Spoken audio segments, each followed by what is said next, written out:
В России начался единый день голосования. Начался он еще накануне, и в пятницу. Вот второй день сегодня пошел. Хотя, как его назвать единым днем голосования, я не понимаю, потому что с некоторых пор, с 2020, по-моему, года, у нас он не единый, у нас 3 дня голосования. Вот пятница, суббота, воскресенье мы голосуем, поэтому как его назвать единым днем голосования, я, если честно, не понимаю. Я до сих пор не понимаю, как вообще все это должно выглядеть, как все это будут считать. Я очень многого не понимаю, но сейчас поговорим об этом подробнее. Это «Россия без будущего», совместный проект реальной журналистики и АРУ ТВ. По эту сторону экрана в России я, Александр Романенков, я ватник, по другую сторону экрана и по другую сторону границы Российской Федерации наш с вами бывший соотечественники, теперь, насколько я понимаю, гражданин Эстонии Андрей Кузичкин, он же русофоб, и мы начинаем.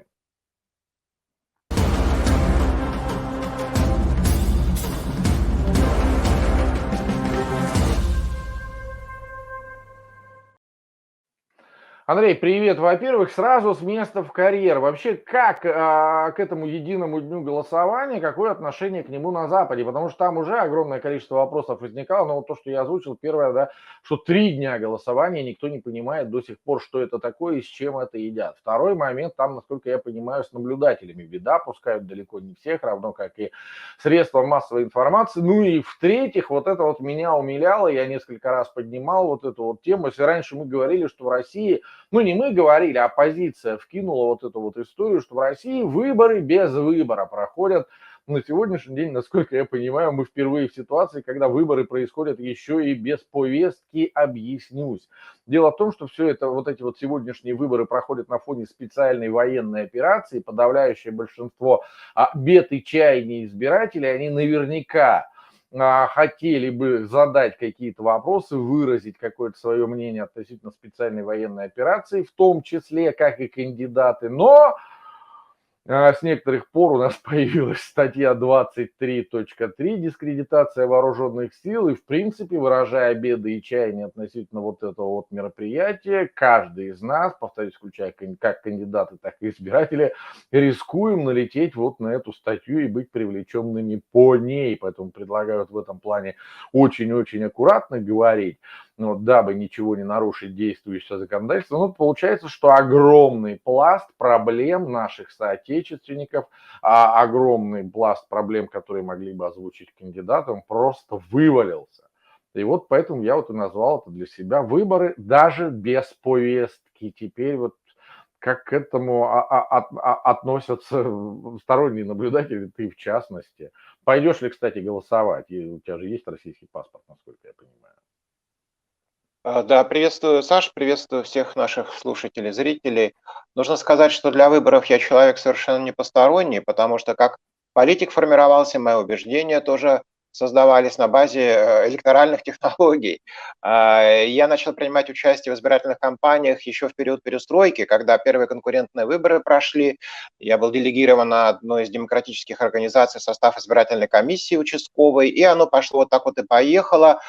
Потом я кем только ни был, и кандидатом сам был, и членом областной избирательной комиссии Томской области, даже был наблюдателем международным на выборах Жогерки-Кенеш парламента Киргизии в тот самый год, когда там случилась революция тюльпанов, и Аскар Акаев бежал. И, кроме того, да, я сам возглавлял избирательные штабы Демократического выбора России, Союза правых сил, и даже возглавлял избирательный региональный штаб кандидата в президенты Ирины Хакамады. Так что, ну, Потомской области, естественно. Так что опыт у меня очень большой. И электоральной статистикой я всегда страшно интересуюсь, и технологии изучаю избирательные, даже в Америке учился. Вот по этой программе.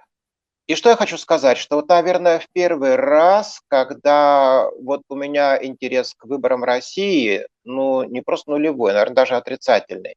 Здесь мы, наверное, с Алексеем Навальным разошлись во мнениях. Я его очень уважаю как политика, конечно, он не мой кумир, но я его очень уважаю за все, что он Но здесь сделал, надо надеюсь, что обязательно сделает. сказать, признан Ну, экстремистом, признанный, террористом, да, в России иноагентом, признанный исчадием ада. экстремистом. Да, да, да. Да-да-да-да-да, а в Европе он как раз герой. Так вот, он обратился как раз к своим последователям, вообще ко всем россиянам с призывом все-таки не игнорировать эти выборы, прийти. Кроме выборов мэра Москвы, потому что он сказал, что тут уже все, крест уже точно поставлен на них.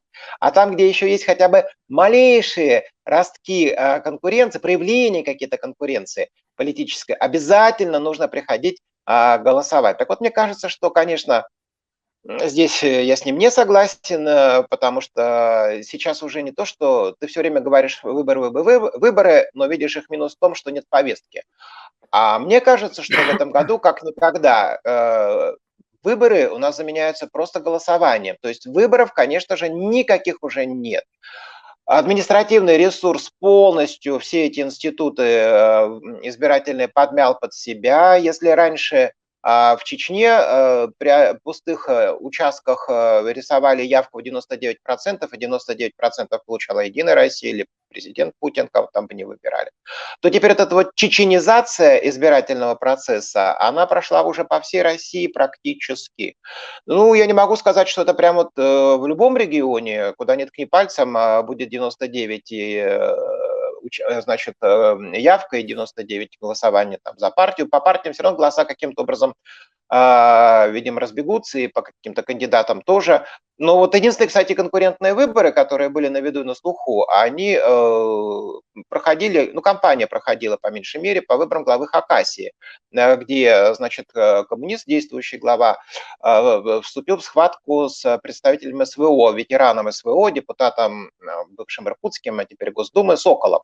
Но это случился облом, причем не в пользу коммунистов, вернее, Сокола как раз, а в пользу коммунистов. Все-то думали, что если что, там Коновалова коммунисты снимут с выборов и все, чтобы открыть дорогу. Не может ветеран СВО не победить на этих выборах, даже маленькой какой-то Хакасии. Вот, но случился перитонит, аппендицит, еще что-то такое. Сокол с выборов снялся, поэтому Коновалов, очевидно, победит. И здесь останется коммунист Нет, во ну главе еще ты, одного из регионов. Ну, вот это, говорят, смотри, я как исключительные думаю, какие-то такие случаи, исключительные случаи. Остальное все нет, зацементировано, укатано в асфальт. Протоколы подписаны и лежат в сейфах председателя избирательных комиссий. Так вот, а тебе не ну, в кажется, Европе, по меньшей мере, к этому так относятся. Ты спросил про Европу, вот в Европе к этому относятся именно так. ну а тебе не кажется, что, ну, наверное, поздно пить боржоми, когда почки отказали? Вот мне очень нравится, когда наши соотечественники вот это вот говорят, да вот нет нашего кандидата, ну понятно, кто победит там, ежу понятно, кто победит, то есть, да, и как бы в принципе бодаться не имеет смысла. Но вот я все-таки, вот сейчас меня, конечно, опять обвиняют в том, что ты вот играешь на стороне власти, зазываешь там постоянно ходить идти на выборы. Я зазываю ходить на выборы не для того, чтобы, я же понимаю, да, что победить в этих выборах невозможно. Но любая победа, она куется потихонечку, постепенно. Мы для чего сегодня ходим? Для того, чтобы все-таки возродиться как гражданское общество, для того, чтобы привыкнуть это делать. К сожалению, мы перестали ходить на выборы, и в какой-то момент на нас просто перестали рассчитывать. Ведь там в администрации президента тоже не идиоты сидят. Они же прекрасно понимают, что протестно настроенный электорат, он присутствует, причем он присутствует в очень большом количестве. Ну, давай простой пример, почему они оперируют постоянно не цифрами, абсолютными цифрами, да, почему они процентовкой постоянно оперируют. Простой пример. Выборы президента 2018 года. В абсолютных цифрах за Владимира Владимировича проголосовало тогда, там разные данные, то ли 53, то ли 55 миллионов человек. Вот. В общей сложности, официальные данные ЦИК, опять же сейчас привожу, 109 миллионов избирателей проживает на территории Российской Федерации и за ее пределами, 109 миллионов человек, которые имеют право голоса, имеют право прийти на выборы и проголосовать. Повторюсь, за Владимира Путина проголосовало 55 миллионов, давай верхнюю планку возьмем, но это Ну, больше 51% 50%. всего-навсего. Но это А они к этому всего-навсего стремились. 51%, понимаешь? Но нам-то ведь как рассказывают? Нам-то говорят, большинство, нам-то показывают процентовку, по которой 80%, хотя в реале, если брать абсолютные цифры, это не так. Только половина избирателей поддерживает Владимира Путина, а другая половина, ну, по всей видимости, не поддерживает. Но эти люди на выборы не пришли. И благодаря этому сегодня всем рассказывают эти сказки, что Владимира Путина поддерживает там 80% населения. Точно так же было на выборах 2016 года, когда в Москве, например, вообще на участки пришло всего 20%.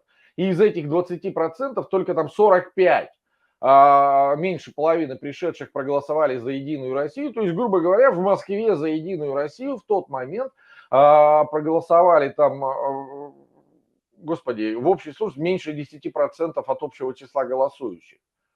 А из-за того, что все остальные не пришли, получается, что она брала там 60 или 70 даже процентов. Вот ведь как оно считается. Поэтому сидеть и сейчас говорить, там нет моего кандидата, так он там, блин, и не появится. Для того, чтобы он был там твой кандидат, тебе надо было в 2011 году идти голосовать, потом выходить вместе с этими болотными, выражать свое несогласие. Вот только после этого ты бы сегодня мог говорить, есть там твой кандидат или нет. Прости, пожалуйста, если ты ничего для этого не сделал, чтобы он там был, и сейчас он уже там точно никогда не появится, ну, по крайней мере, пока вот мы живем вот при той ситуации, при которой живем, при той власти, при которой живем, он точно не появится. Поэтому, ну, грубо говоря, прежде чем выкопать картошку по осени, ее по весне посадить надо. Если ты ни хрена по весне не посадил, то чего ты ждешь? Поэтому я вот, наверное, соглашусь с некоторыми моими коллегами и не коллегами в том числе, да, представляющими оппозицию, там, оппозиционных блогеров, есть возможность пойти и выразить, по крайней мере, показать, что тебе не безразлично, что член этого гражданского общества, да, просто приди, есть такая возможность, почему этого не сделать? Чтобы там-то тоже увидели. И им-то понятно, и вот ребятам оттуда им никакая явка не нужна. Чем меньше нас, протестников, придет на избирательные участки, тем лучше. Да, не надо ничего там придумывать, не надо там никакие карусели крутить, что-то еще. То есть, ну, по крайней мере, они будут для себя знать, насколько я понимаю, это же вот эти вот вся избирательная кампания, она проходит за полгода до президентских выборов. Это ее еще называют генеральной репетицией президентских выборов, для того, чтобы они могли сделать выборку, ребята из администрации Кремля, понять вообще настроение, ну, такой некий соцопрос даже, если хотите, как вообще кто чего и за кого. Вот, мне кажется, вот так. Но я догадываюсь, что небольшое количество людей со мной согласится, потому что, ну, к сожалению, да, институт выборов у нас уже он давным-давно убит, уничтожен, не убит, да, скажем так, уничтожен. В институт выборов у нас действительно никто не верит, включая меня в том числе. Мумифицирован. Мумифицирован. Есть вроде все там, ритуалы, признаки, избирательные участки, комиссии, плакаты, бюллетени, ящики, все прочее, только все это пустое внутри. Оболочка одна осталась. Мумия, я говорю же. Ну, видишь, ты наговорил очень много спорных вещей. Прежде хочу отметить, что, знаешь, в Советском Союзе-то ведь избирательные участки вообще в 6 утра открывались. Не помню, до которого часа работали, но в 6 точно утра открывались. И за блок коммунистов и беспартийных дружно голосовало, да, тоже 95%, 99%. И явка такая же примерно была. На избирательные участки палками всяко разно загоняли людей. Однако это не привело к формированию гражданского общества в Советском Союзе и в России. Так что не любая избирательная процедура формирует гражданское общество при высоком уровне гражданской активности. Это первая история.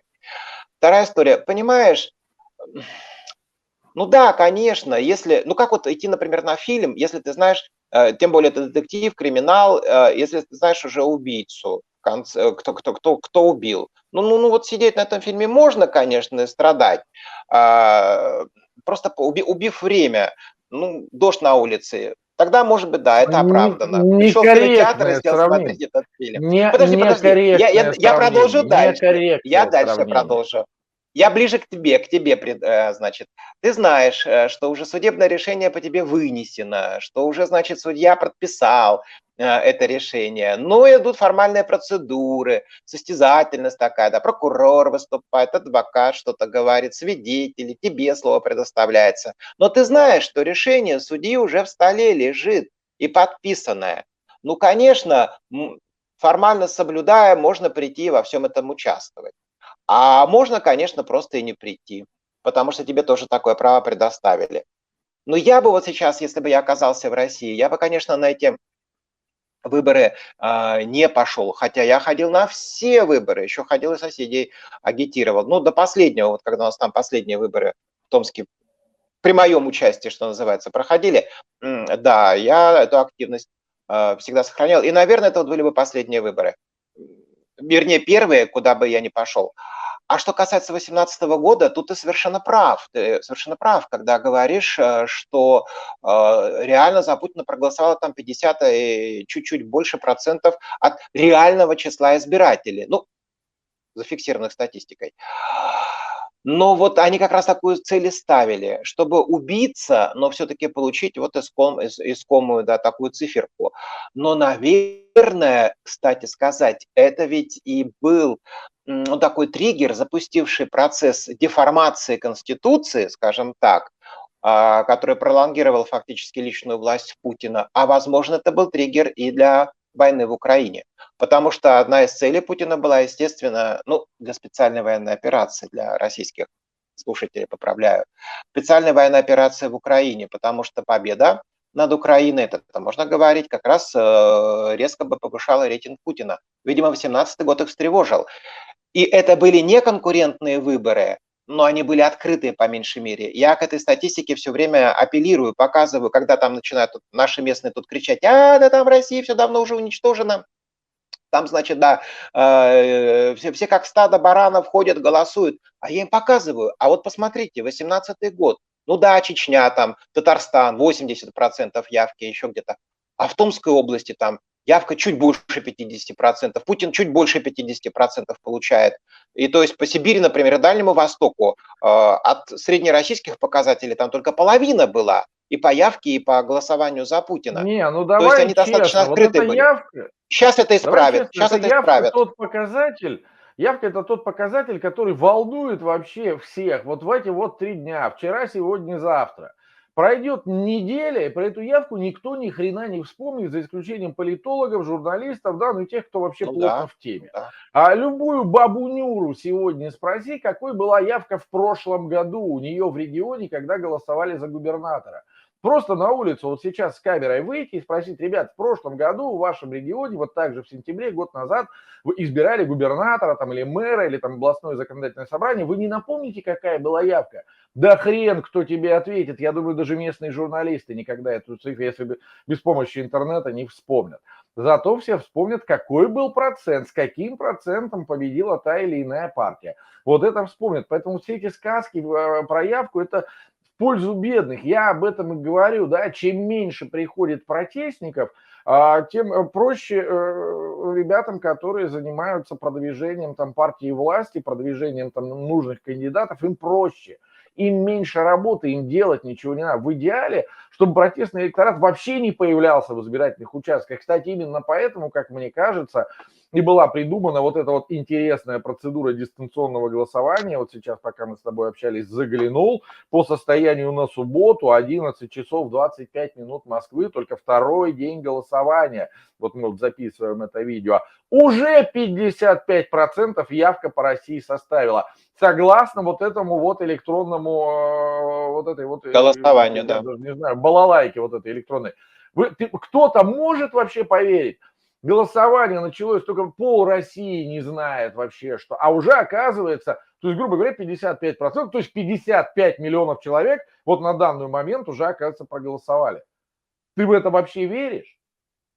Я в Это же это не верю, бред. как и не верю в результаты партии. Ты вот зря, Это же кстати, так от бред. явки ты отмахиваешься. Саш, ты зря от явки отмахиваешься, потому что явка и процент за лоялистские партии, они абсолютно коррелируют. Так вот, и ты еще раз ошибся, когда говоришь о том, что люди помнят, какая партия какой процент получила на выборах. Ничего подобного. Эти данные и по явке, и по процентам связаны. И я тебе, более того, процитирую любопытнейшее исследование. Через месяц 90% проголосовавших избирателей помнят кандидата, за которого они голосовали. Через полгода таких только 50%, которые помнят, за кого они голосовали, за какую партию. А уже через год таких остается только 20%. Но и то мы не можем проверить, реально они это помнят или нет, а может таких еще и меньше.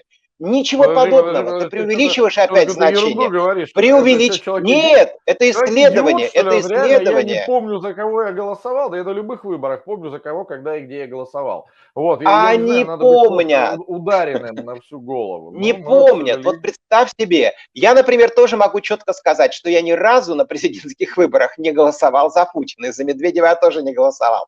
Но это будет очень смешно, когда мы сидели тоже наш кружок тут либералов, и стали вспоминать, так мы за Путина точно не голосовали. А за кого мы тогда голосовали, когда вот эти выборы, эти или выборы? Ну, я был начальником штаба Хакамады, поэтому тогда в тот раз, помню, точно за Хакамаду голосовал.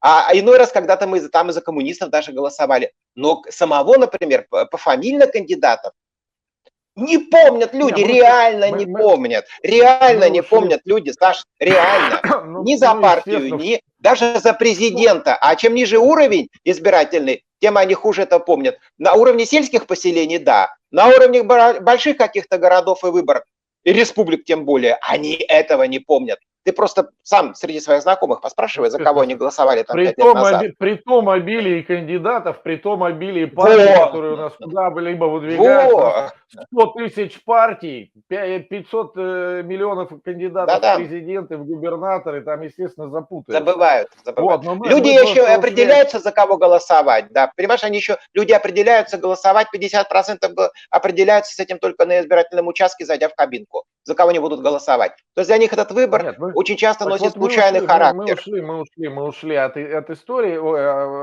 от темы выпуска, да, там, не знаю, там люди помнят, не помнят, это личное дело людей. Я Без считаю, что надо быть повестки. идиотом, чтобы прийти, там, 3 кандидата в течение 25 лет, 4, и из 4 кандидатов ты забыл, за кого ты 25 лет подряд голосуешь, ну, это надо быть просто идиотом, прости. Мгм. Возвращаясь вот к этой электронной явке, ну вот мы посмотрели, электронная явка, ну вот у меня она вызывает сомнения, но тем не менее, да, если мы все придем на участки, понятно, что мы действительно мы не повлияем на результат выборов никаким образом. Понятно, что результат он уже предопределен, понятно, ну, мы уже все знаем, какие результаты будут объявлены, их сегодня, прямо сейчас можно с точностью до там пары-тройки процентов предсказать. Но, повторюсь, дело-то не в этом, по крайней мере, даже те люди, которые наблюдают за этими процессами, а, они увидят, например, что большое количество людей пошло на избирательные участки, а тут даются данные ЦИКа, что еще большее количество людей проголосовали дистанционно, так не бывает. Ну вот и заставит, может быть, задуматься, а если увидят, что никто не пошел, ну, тогда действительно это будет повод поверить не только нашим соотечественникам, но и всему миру, что, наверное, дистанционно голосовали. А где тут докажешь, что это не так? Ну и в конце концов просто будут же следующие выборы через полгода, и тогда мы вообще с удивлением узнаем, что кто-то из кандидатов, пока мы не можем уже предсказать, кто будет участвовать в президентской кампании из кандидатов, Да, потому это что секрет огромный. Да. большая интрига, пока, естественно, никто не определился, ни партии, ни Не самовыдвиженцы не сами можем. кандидаты, да. Да, мы не можем назвать этих фамилий, но вот 25 лет мы сидели, повторюсь. Досидели уже. Ну, сколько можно еще сидеть? Когда пришел Владимир Владимирович к власти, мне было 22 года, 21. Ну, вот сегодня мне уже 45. Ну, я не знаю, может быть, кто-то там себе 5, 7, 8 жизней намерил. Мне кажется, у меня одна. Мне хочется как-то участвовать. Мне хочется заявить о том, что я есть. Во всяком случае, повторюсь, как мне кажется, вся эта репетиция проводится еще и для того, чтобы сделать выборку.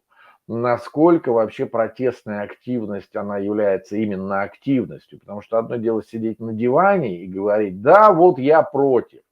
Но ты же как человек, который живешь в правовом государстве, где действительно права работают, где действительно работают законы, ты как человек, который когда-то работал чиновником, ты прекрасно знаешь, что есть правовой аспект, это там, где стоит твоя подпись, и вот это принимается во внимание, и есть аспект неправовой, то есть когда ты где-то просто что-то заявил, но никак это документально не зафиксировано, значит, твое мнение никак не будет учтено.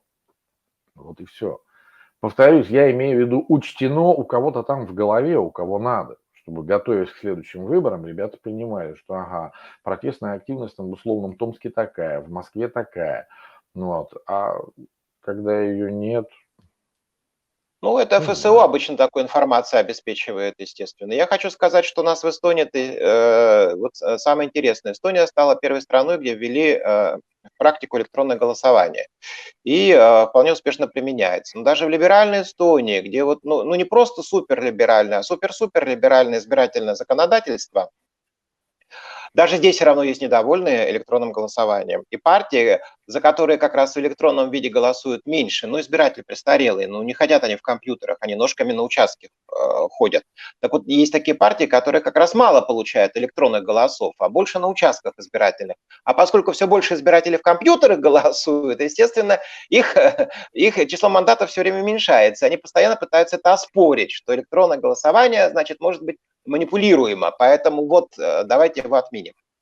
Что же говорить Да, про в Россию? Эстонии может быть, вот, кстати, в России я сильно сомневаюсь, что в России, конечно же, все по-честному, никто ничего не манипулирует, тем более Да, да, посредством да, да. электронного голосования, этого не может быть. Вот, в Да, вот я Эстонии, не да, в взлюбил как раз Эстонии согласен. Венедиктова, бывшего главреда «Эхо Москвы», который, по сути дела, легализовал это электронное голосование. Понятно, что там просто он узаконил фактически масштабную манипуляцию, потасовку голосов, когда Латынина, которую тоже не очень люблю, но она очень хорошую метафору такую привела, что да, конечно, подводят к сейфу, говорят, вот видите, вот ключ у нас тут, значит, открываем, вот там бюллетени все лежат, закрываем, никто их не трогает. А в это время с задней стенки, значит, да, там сейф-то стоит у стены, а с другой стороны стены там есть дырка в этот сейф. Открываешь, достаешь бюллетени, подменяешь. Ну, как в Сочи было на зимней Олимпиаде с анализами. Но у меня тут родилась хорошая, в финале уже, да, нашу дискуссию, хорошая метафора. Ну, более-менее оптимистичная, да, помните сказку «Морозко», где там ходила, Аленушка поливала сухой Настенька, господи, поливала сухой пенечек, и все-таки он в конце концов расцвел. Вот, может быть, тогда только имеет смысл ходить и голосовать, бросать бюллетени в урну, и вдруг оттуда выскочит какой-нибудь суперный кандидат и сделает жизнь всех лучше. Но вот Если только так. ты как раз сказал ключевую фразу: поливать надо сухой пенечек-то, чтобы он расцвел. А мы не хотим его поливать и все ждем, когда же он расцветет. Ну, ребят, ну давайте еще 25 Типа, лет ну, подождем. усох и с ним. Ну вот, иногда надо все-таки потрудиться, забрасывать бюллетенями. Что-нибудь случится Это, хорошее. это была «Россия без будущего», совместный проект реальной журналистики АРУ ТВ. Меня зовут Александр Романенков. По ту сторону экрана Андрей Кузичкин. Андрей, тебе слово. Прощайся и... Ну, как всегда, всем добра и, конечно же, большого человеческого счастья. Может быть, у России нет будущего, но все зависит от нас с вами. Пока-пока, до встречи. Пока-пока.